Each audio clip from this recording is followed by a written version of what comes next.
Hey, it's Sean with Luminary Lawns. I'm out on a new property today, and we are beginning the first stages of a turnaround on this lawn. So here's what we're starting with. We've got a good amount of coverage. There's a couple of bare spots around through here, and a couple of the shaded areas. Looks like some dog use possibly, and a couple of spots. Lots of weeds coming up through here, and so we are going to begin a four-stage process to get this lawn turned around and having it looking beautiful for next spring. Kick off this lawn renovation, we're going to start with our dethatcher. It'll go through and pull up all the dead stuff off the soil.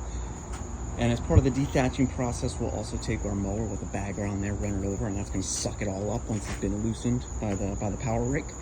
Second stage of this process is going to be with our electric aerator. It's going to be poking holes down in the soil, lifting up plugs, allows for more water and nutrients and air to get down into the soil, kind of loosens things up, allows the roots to grow down deeper as well.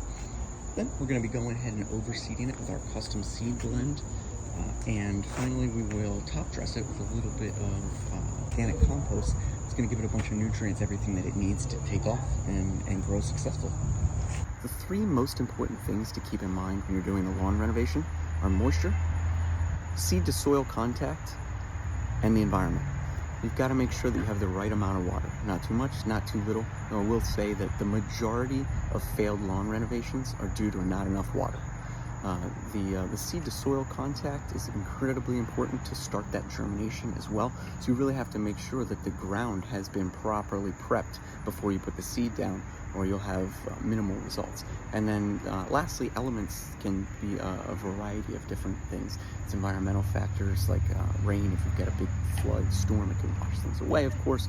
But you also have the type of seed that you use, making sure that you're using high quality seed, and making sure that it's not too hot, it's the right temperature as well.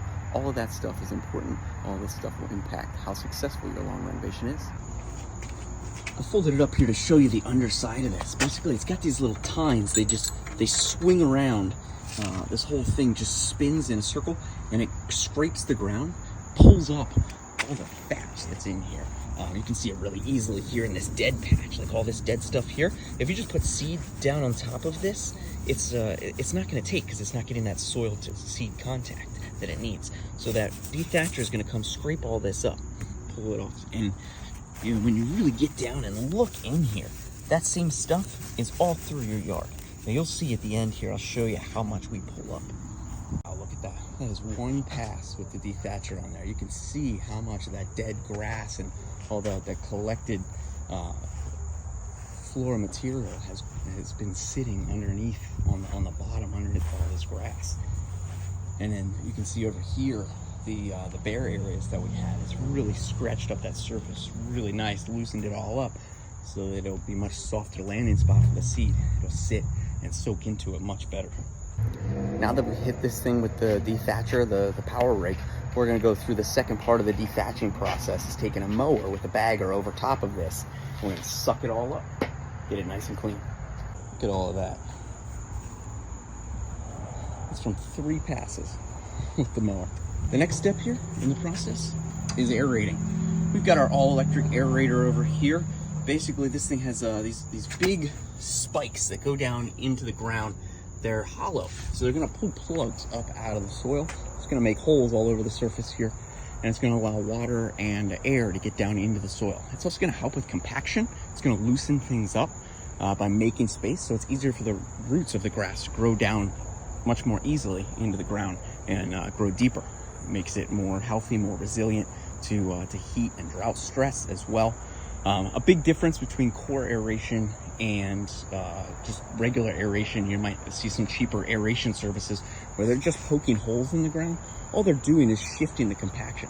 By the core aeration, by actually pulling those little plugs up out of the soil, is going to make more room, and those plugs kind of break down on the soil over time and just loosely fill out over top of everything. So it's much more impactful of a service doing core aeration than it is just regular tine aeration. So I'll show you what our aerator was doing. Check this out. See all these little holes all through here? We got these little plugs hanging out there. They're kind of soft. They just break apart. A couple of rainstorms come through. They all just go back on top of the surface.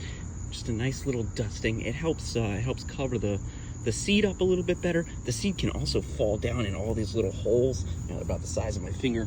The seed will go deep down in there and gives it a much better germination rate. We are incredibly picky about our seed. We use a special blend from Newsom down in Fulton, Maryland. They mix up a variety of different tall fescue seeds for us each year. Our mix is made up of 90% tall fescue, and they're all special new varieties that have been coming out with over the last few years called lateral spread. So they will actually grow where most tall fescue is just coming from the seed. It's a little shoot and it's going to come up from there. Lateral spread will have roots that'll spread out underneath the soil, and it'll start having little shoots coming up off of it. And so they say it has kind of self-repairing characteristics. It's not perfect, you know, you're still going to get some wear spots from really heavy traffic, but where traditional tall fescue lawns are notoriously bad about having bare spots in them, this will over time help grow and fill that back in. The other 10% of our blend, we use 5% Kentucky bluegrass and 5% ryegrass. The ryegrass has really fast germination rates, which basically helps fill in any bare spots and create more structure to hold the rest of the seed in place until it has time to germinate. Ryegrass will germinate in about 3 to 5 days, where tall fescue can take anywhere from 14 to 21, and then the Kentucky bluegrass will take up to 4 weeks or more at times to germinate. Now the last part of this process, we're going to take this compost and spread a thin layer on top of the lawn. Once you water it in, it'll break apart, creates a nice little cover. It helps protect the grass seed, but it also gives it all these really nice vital nutrients that it needs to help the germination process and to help it grow strong roots early on. Here we are, all wrapped up. You can see we put the top dressing down on top of there, the compost on top of the seed. All those nutrients are going to soak down into the soil, help hold the seed in place. A really nice seed to soil contact for the whole term of the germination process. Blew everything off. We're all cleaned up and heading out. Cheers.